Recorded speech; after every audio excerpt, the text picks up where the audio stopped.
ప్రశాంతమైన గ్రామం కూడతాయి కేరళలో ఎంతో ప్రేమగా ఉండే కోడలు, నవ్వుతూ ఉండే భార్య, ఎంతో ఫ్రెండ్లీగా ఉండే నైబర్. నేను చెప్పిన ఈ లక్షణాలన్నీ డిఫరెంట్ పీపుల్ది కాదు, ఒకే పర్సన్ది. ఆ స్మైల్ వెనుక ఒక రాక్షసురాలు దాగుందంటే నమ్ముతారా? అదే ఇది ఒక real story, real serial killer story. Jolly Joseph smile వెనకాల జాలీ దయాల్ అని ఒక హంతకురాలు ఉంది.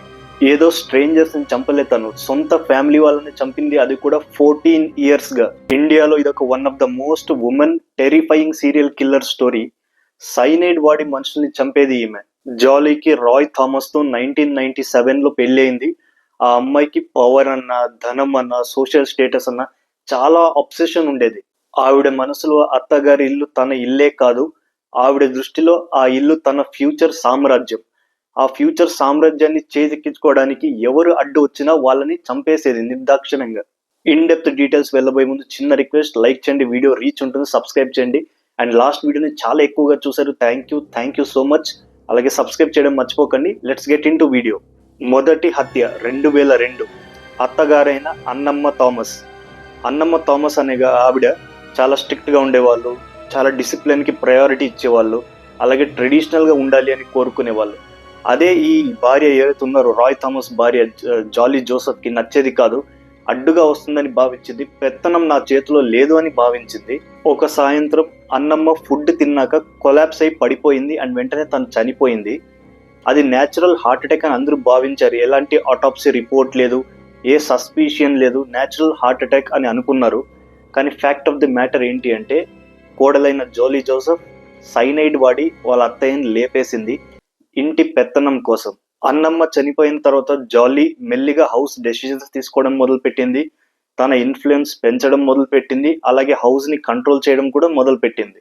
మీకు ఒక క్వశ్చన్ రావచ్చు, ఇంతకీ ఆమె సైనైడ్ ఎలా సంపాదించింది అని. ఆమెకు ఒక ఎక్స్ట్రా మ్యారిటల్ అఫేర్ ఉండింది, అతని పేరు మాథ్యూ. ఆ మాథ్యూ అనే వ్యక్తి గోల్డ్ షాప్ లో ఒక ఎంప్లాయీగా పనిచేసేవాడు. మనందరికీ తెలిసింది, సైనైడ్ అనే కెమికల్ గోల్డ్ షాప్ లో వాడతారు, గోల్డ్ ఎక్స్ట్రాక్షన్ కి, గోల్డ్ పాలిషింగ్ కి, వీటి ఇలా వివిధ పర్పస్ కి సైనైడ్ వాడతారు. అండ్ మాథ్యూ ఆ షాప్ నుంచి వేరే పర్పస్ కోసం అని చెప్పి కొనుక్కొని అది ఈమెకు తెచ్చి ఇచ్చాడు. కొంచెం సైనైడ్ చాలు ఒక నిండు ప్రాణాలను తీసుకోవడానికి. ఎలాంటి విజిబుల్ మార్క్స్ ఉండేవి కాదు. జాలీ జోసెఫ్ కి సైనైడ్ అనేది ఒక మారణాయుధంలా దొరికింది. రెండవ మర్డర్ 2008. ఆవిడ మామగారైన టామ్ థామస్ ని చంపింది. అది ఎలా అంటే, టామ్ థామస్ ని కంట్రోల్ చేయడం ఆవిడ వల్ల కాలేదు, తను కూడా పెత్తనం చెలాయించేవాడు. సో అది నచ్చని జాలీ ఒక సాయంత్రం పూట ఆయనకి తాగే నీళ్లలో సైనైడ్ కలిపించింది అండ్ ఆయన చనిపోయారు. అండ్ ఆయన చనిపోయిన తర్వాత జాలీ తన పేరుపైన ఆ ఇంటి డాక్యుమెంట్స్ ఫేక్ సంతకాలతో, అంటే ఫోర్జరీ చేసి తన పేరుపై రాయించుకుంది. మూడవ హత్య 2011. ఎవరినో కాదు, ఈసారి తన సొంత హస్బెండ్ రాయ్ థామస్ ని. రాయ్ థామస్ కి జాబ్ పోయింది, ఫైనాన్షియల్ ప్రాబ్లమ్స్ పెరిగాయి అండ్ జాలీ ప్రవర్తనను కూడా తను తరచూ ప్రశ్నించేవాడు, గొడవలు అయ్యేవి ఇద్దరి మధ్య. సో జాలీ ఒక మధ్యాహ్నం పూట రైస్ కర్రీ వండి అందులో సైనైడ్ కలిపి తన హస్బెండ్ కి ఇచ్చింది. అది తిన్న తన హస్బెండ్ వాష్రూమ్ కి వెళ్ళాడు, లోపల సైడ్ గడపెట్టుకొని. కొద్దిసేపు తర్వాత అరుపు వినిపించింది, చూస్తే డోర్ బద్దలు కొట్టి వెళ్ళి అందరూ చూస్తే చుట్టుపక్కల ఉన్న వాళ్ళు, తను ఆ ఫ్లోర్ పై పడి ఉన్నాడు అన్కాన్షియస్ గా. హాస్పిటల్ తీసుకువెళ్ళి చూస్తే తెలిసింది ఏమంటే తను చనిపోయాడు అని. తో హస్బెండ్ ని కూడా లేపేసింది జాలీ. అందరూ ఏమనుకున్నారంటే, హస్బెండ్ కి అతనికి ఫైనాన్షియల్ ప్రాబ్లమ్స్ ఉన్నాయి కాబట్టి అవి చెప్పుకోలేక తీర్చుకోలేక తనే పాయిజన్ తాగి సూసైడ్ చేసుకున్నారు అని అందరూ అనుకున్నారు. అండ్ ఈవెన్ పోలీస్ రిపోర్ట్ లో కూడా అదే ఉంది, సూసైడ్ బై పాయిజన్ అని. జాలీ జోసెఫ్ డార్క్ క్రైమ్ ఎవరూ నోటీస్ చేయలేదు. నాలుగవ హత్య 2014. ఎవరైతే హస్బెండ్ రాయ్ థామస్ ఉన్నారో వాళ్ళ బ్రదర్, అంటే ఈమెకి బ్రదర్ ఇన్ లా, అతన్ని చంపడానికి ప్లాన్ చేసింది. Roy Thomas brother in law అయిన మాథ్యూ రాయ్ ఫైనాన్షియల్ ప్రాబ్లమ్స్ కారణంగా చనిపోయాడని నమ్మలేదు. క్వశ్చన్స్ చేయడం మొదలు పెట్టాడు. ఆ హత్య వెనక ఏ కారణం ఉందని డిగింగ్ చేయడం మొదలు పెట్టాడు. సో ఇది నచ్చలేదు జాలీకి. ఎక్కడ నా వరకు చేరుతున్నాడో, ఎక్కడ నా వరకు చేరుతాడో అనే టెన్షన్ అయితే మొదలైంది. ఇంకా తెలిసిందే కదా, అక్కకి సమస్య అంటే తప్పించాలి అని. ఏదైతే మాథ్యూ ఉన్నాడో తనకు ఒక సాఫ్ట్ డ్రింక్ ఆఫర్ చేసింది, ఆ డ్రింక్ లో సైనైడ్ కలిపి ఇచ్చింది. మాథ్యూ కూడా ఇంకెప్పుడు క్వశ్చన్ చేసే ఛాన్సే లేకుండా చనిపోయాడు.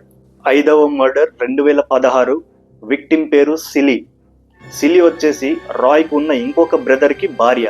సిలీకి డౌట్ వచ్చింది జాలీపై, తను ప్రాపర్టీని మ్యానిపులేట్ చేస్తుంది, ఫోర్జరీ చేసి రాయించుకుంది అని.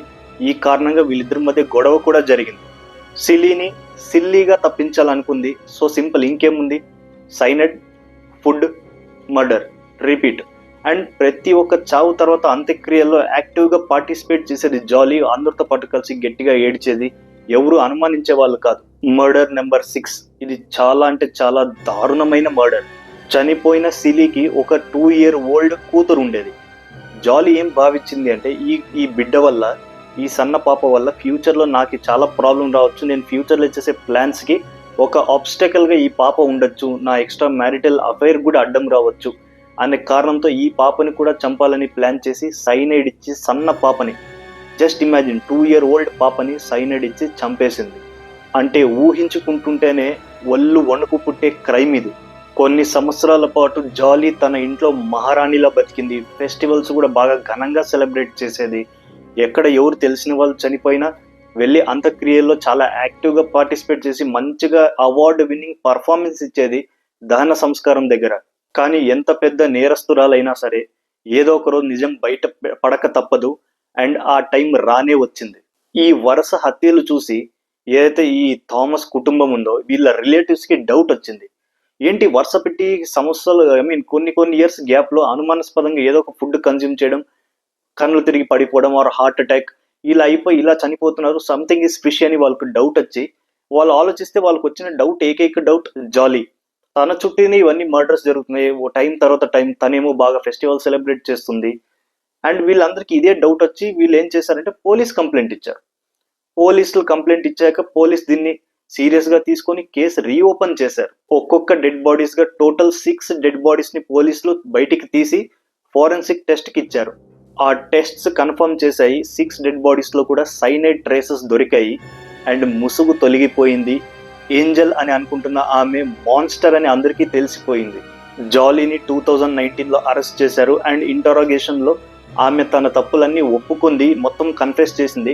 కానీ ఆశ్చర్యమైన విషయం ఏంటి అంటే, కన్ఫెస్ చేసేటప్పుడు ఆమె ఫేస్ లో ఒక గిల్టీ ఫీలింగ్ లేదు, ఒక కన్నీటి బొట్టు లేదు, అంటే అసలు ఏడవలేదు, ఒక సారీ చెప్పలేదు, ఒక అపాలజీ లేదు, ఏమి లేదు. చాలా కూల్గా కామ్గా ఏదో తప్పు చేయలేదు, ఏదో జరిగిపోయింది అన్నట్టుగా మొత్తం తను చేసిన తప్పులని నీట్గా పోలీసులకు చెప్పింది. ఇంటరాగేషన్ లో తెలిసింది ఏంటి అంటే, తన ఎజెండా ఫర్ మర్డర్స్ ఒకటి, ఇంట్లో పెత్తనం సంపాదించడానికి, సోషల్ స్టేటస్, ప్రాపర్టీ, అది కాకుండా ఎక్స్ట్రా మ్యారిటల్ అఫైర్స్ కి అడ్డొస్తుందని ఆ సన్న పాపని కూడా చంపింది. తనని క్వశ్చన్ చేస్తే చాలు నాకు ప్రమాదం అనిపిస్తే సైనైడ్, ఫుడ్, మర్డర్.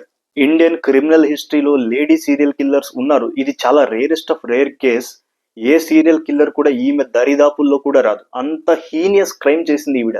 6 హత్యలు, 14 సంవత్సరాలు, ఒకే ఇంట్లో ఒకే ఫ్యామిలీ, అండ్ అందరిపై తన స్వచ్ఛమైన ప్రేమను చూపిస్తూ చంపింది.